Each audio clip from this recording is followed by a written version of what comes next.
क्या छात्रों का ये गुस्सा जायज नजर आता है? देखिए, सबसे पहले जो मैं कह रहा था कि वायलेंस का तो कोई जस्टिफिकेशन नहीं हो सकता, कोई भी कारण। विरोध करने का अधिकार सबको है, लेकिन वायलेंस का अधिकार बिल्कुल नहीं है। और स्पेशली जब आप स्टेट प्रॉपर्टी या गवर्नमेंट प्रॉपर्टी या पब्लिक प्रॉपर्टी को डैमेज करें, वो बिल्कुल भी एक्सेप्टेबल नहीं हो सकता है। लेकिन इस पूरे मसले में बहुत सारी परतें हैं। ये मसला बहुत सीधा-साधा फौज की एक प्रक्रिया को बिल्कुल फेरबदल कर देने का नहीं है, इसमें बहुत सारी परतें हैं। और मुझे ऐसा लगता है कि सरकार ने थोड़ा-सा उन परतों को समझने में थोड़ी-सी गलती की है या जल्दबाजी की है। देखिए, मेरिट के ऊपर इस स्कीम को आप आर्ग्यू नहीं कर सकते कि इसमें कोई खराबी है। इसमें मेरिट है, और ये जो स्कीम है, इसका विचार आज नहीं, बहुत साल पहले 2016 का कैबिनेट नोट मैं पढ़ रहा था अभी थोड़ी देर पहले। सबसे पहली बार आर्मी कमांडर्स कॉन्फ्रेंस में इस बारे में ज़िक्र किया गया 2016 में, और एक कैबिनेट नोट में उस बारे में उसका ज़िक्र भी किया गया। तो ये मसला पुराना है, इसकी ज़रूरत ज़रूर है, और भारतीय सेना को या भारत के आर्म्ड फोर्सेस को एक चेंज करने की प्रक्रिया की बहुत आवश्यकता है।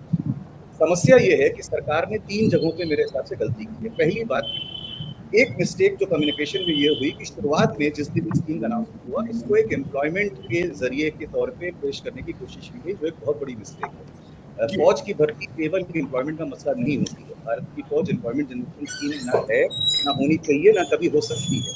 और अब ऑब्वियसली उस चीज़ को फॉर्सुलेट किया जा रहा है, पहली बात।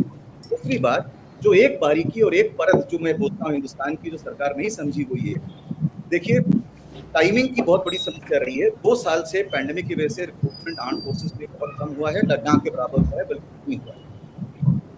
एम्प्लॉयमेंट की स्थिति पिछले 7 सालों के मुकाबले पिछले 2.5 सालों में और खराब हुई है। तो जो अंदर से एक एंटिसिपेशन, एक एजिटेशन या एक एंगर या एक रेस्टलेसनेस है, वो यंगस्टर्स में ज़्यादा है।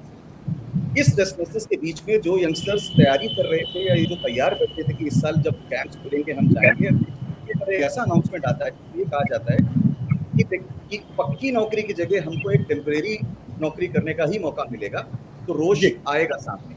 और मैं आपको ये शब्द मैं इसलिए इस्तेमाल कर रहा हूँ क्योंकि भारत के कई राज्यों में, मैं उत्तर प्रदेश से आता हूँ, मेरे गांव देहात में, शाहजहांपुर, हरदोई में, ये पक्की नौकरी और कच्ची नौकरी के टर्म्स बहुत ज्यादा इस्तेमाल किए जाते हैं। ये एक माइंडसेट है हमारा, जिसमें पक्की नौकरी को लोग लेके एक सुपीरियर मानते हैं और कच्ची नौकरी को एक सुपीरियर नहीं मानते हैं। और कई और राज्य हैं, राजस्थान देख लीजिए या उत्तराखंड देख लीजिए, वहाँ फौज की नौकरी कभी नौकरी नहीं है कि इज्जत की सवाल होती है। गांव में इज्जत होती है लड़के की अगर वो फौज में चला जाए, क्योंकि उनके बहुत सारे परिवार के लोग फौज में गए हुए होते हैं। एक फौज की बात। और तीसरी समस्या जो ये है, जो मेरी शिकायत रहती है मोदी सरकार से कभी-कभी, वो ये कि संपूर्ण क्रांति का जो माइंडसेट है, उसमें कभी-कभी हम और की पॉलिसी अडॉप्ट करते हैं। ये स्कीम बहुत अच्छी है, लेकिन क्या इसको 100% फॉर्म में इम्प्लीमेंट करना चाहिए था या पार्ट बाय पार्ट इम्प्लीमेंट करना चाहिए था? ये एक बड़ा सवाल है। आपके कहने का मतलब स्कीम तो ठीक है, लेकिन जिस तरीके से इसको इम्प्लीमेंट किया गया है उसमें दिक्कत पैदा हो रही है। सत्य हिंदी का ऐप डाउनलोड करें गूगल प्ले स्टोर पर।